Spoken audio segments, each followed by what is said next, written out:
Hey guys, I'm back today. I wanted to make a video. This is going to be a little different by the request of a new member of our community, and his name is Stevie Gibson, I believe. Stevie, how's it going, bud?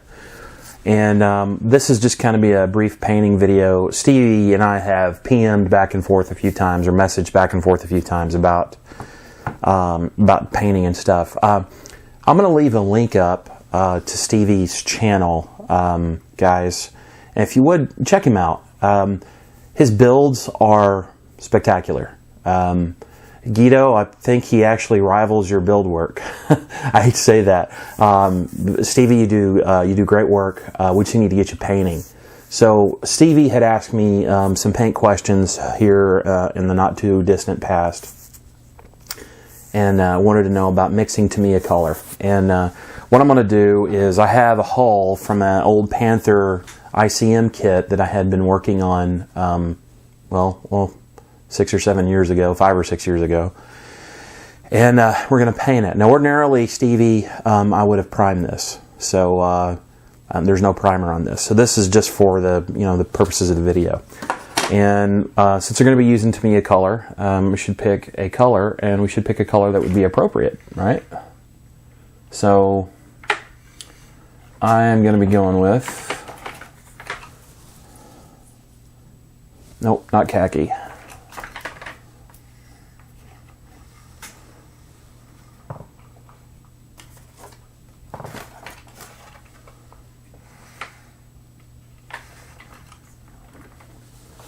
Tamiya dark yellow, or dunkelgelb. And this pot has been sitting for quite a while. So what I like to do, Stevie, there's a number of ways you can do this. Yeah, see all the alcohol base to this has got, I don't know if you can see that in the lens or not, is all come to the top, and the pigment is settled on the bottom. So there are two ways you can do this. I have several of these Tamiya paint stirring sticks, which are really nice, made out of stainless steel. I've got, I don't know, 3 or 4 of them. They come in packages of 2. They're not expensive. But I got this magnificent little Badger paint stirrer, which runs on a couple AA batteries from an eBay dealer. It was like $8. And I have showed this before, but it will turn a old bottle of paint that's been sitting like this for a while into a new bottle of paint. So you simply insert this in the jar.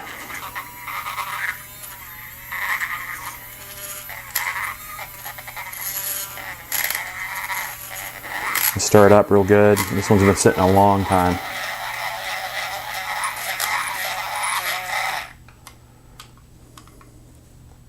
Very long time.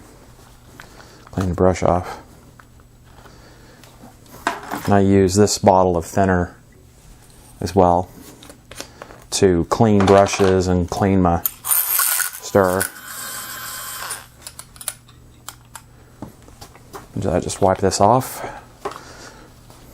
So, Stevie was wanting to know about the ratio of mixture and so forth, which is not a problem. Everybody does a little different. You know, you hear the term, thin it to the consistency of milk, or I've heard recently skim milk. I guess that's certainly doable. I'm just curious if I have.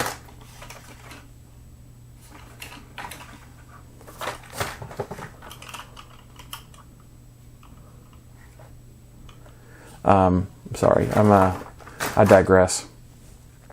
I was just looking for another pot. I thought I had another pot of Tamiya dark yellow. This one's really old, but I think it's going to work, especially after I stirred it. So, so I've got my stirred up paint, and now there are a lot of different ways to obviously measure paint. I had bought not that long ago some of these Vallejo colors, either in the Model Air, which are specifically made for obviously airbrushes. They have Model Color, and this Panzer Aces range is really nice because it's just for armor modelers.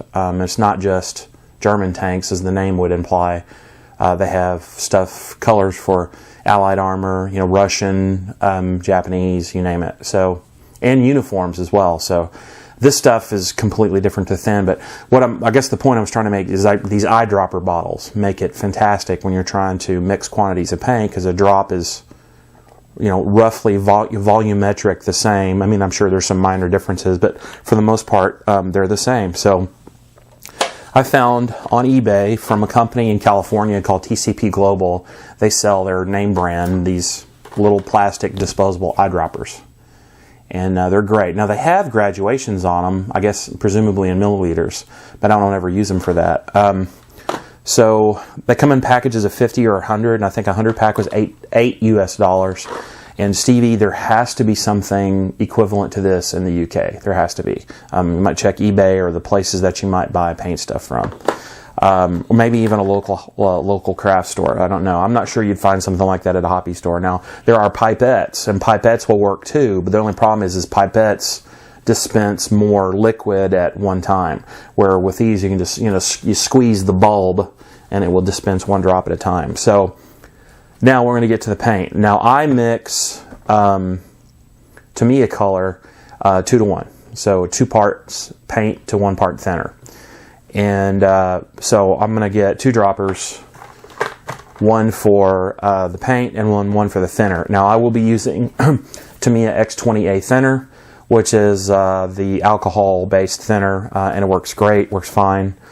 Now you can also thin, and I'm not trying to confuse you, Tamiya Color with their lacquer thinner, even though it's an acrylic paint. Apparently this stuff works great. Some guys really swear by it.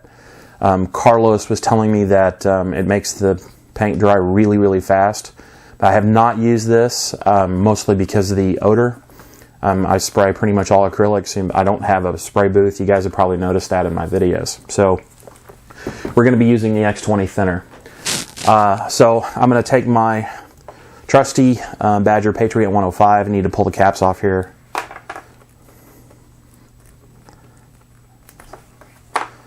Set that down, and I'm going to dispense. You can do paint or you can do the thinner first. I have been doing the thinner first. I don't think it really matters because you're going to stir it up, but I'm just going to start with the thinner. I'm going to do 20 drops of paint and 10 drops of thinner. So I'm going to put in the thinner first. I'm just going to add this.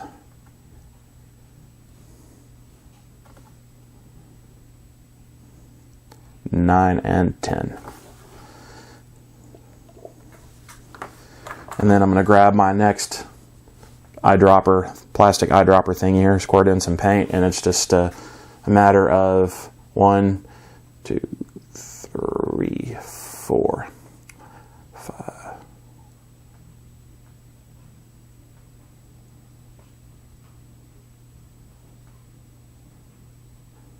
18, 19, and 20. And I've always just found these are really easy to just gradually squeeze, and it will dispense, 1 drop at a time. It's great. So I'm going to set this aside. So I've got my thin paint in here, and I'm going to take my Tamiya paint stir, and I put it in the paint cup of my airbrush, and I'm just going to swirl this around a bit, kind of thin it, or stir it up. I keep a old t-shirt as a rag handy to, number 1, protect my clothing, and number 2, keep that stuff from going everywhere when I wipe off the paint stirrer or something. So next thing I'm going to do is fire up my compressor, which I apologize, I should have already done. And I'm going to be spraying this at about 12 psi. Everybody's airbrush is a little different. I think Cohen would agree that Badgers seem to really like 12 psi for some reason. I don't know why that is. So I'm going to set this thing to 12 psi. I'm letting the tank fill up. It's got a little, this is a little tank air compressor. So give it just a moment. I'm going to set my brush down. And when we get painting here, I'm just going to start painting the hull. Everybody has their own way of doing this, Stevie. I'm sure you'd see, 50 different videos on how to do this. And this is specifically just the Tamiya Color like we had talked about. I can show you Model Air and Model Color, Model Master too. I have the testers. And I also have some Life Color acrylic paints, which have a fantastic reputation. Guys seem to love them. I have used them, but they are a bit tricky to thin. Some people may disagree with me. So next thing I'm going to do here, I'm going to use the regulator on my compressor and set this at 12 psi. I was actually pretty close already. Looks about right. So after I've got my paint thin and ready to go, I usually will grab, got a piece of scrap cardboard. I just want to make sure that I'm spraying. Yep, see, got color, we look good. So I'm going to grab my ICM Panther hull here. Now next thing I'm going to do is I'm going to go ahead and zoom in. Right, so you can see. And I'm going to actually use my Tamiya Sprayworks paint stand so I don't have to handle it. And let me position the camera a little better for you.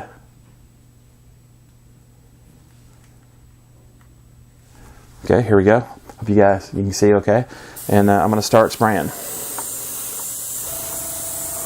Now I'm just going to feather the trigger. I'm just going to pull it back slightly. So I'm going to make a pretty light coat just initially, just kind of build up the color. Now, since I'm using dark yellow, of course, you can't really see this so great. I should have probably picked another color. I'm sorry, I didn't think of that. So right now I'm just doing really light coats. Don't let your airbrush, stay in one spot too long or it'll build up really fast. Okay, I'm actually already low on paint. So I'm going to go back over spots that are already gone. Once again, I'm just barely got the trigger pulled back and I'm already out of paint. So it's one of the problems with this airbrush because it's got such a big nozzle or needle combination. So that's all there is to it. I'm not going to give it another pass. I've already gone a little longer than I wanted to, but I hope, Stevie, this helps. I hope anybody that wants to learn how to do this, I hope they got something out of it. There's a little bit of paint left in there. And Tamiya paint is very forgiving. I find its opacity to be quite good, and I definitely would recommend it. But if you have any more questions, please feel free to message me, Stevie, or you can put something in the comment. I'd be glad to try to answer it. And there are a ton of guys out there that know a heck of a lot more than I do, but I just wanted to show you that briefly. Sorry, it's kind of hard to see the color and all that, but it is painted, just a light coat. And I don't want to mix up any more for you. I think you get the idea. So thanks for tuning in, guys. And Stevie, I hope you got something out of this. Talk to you guys later. Bye.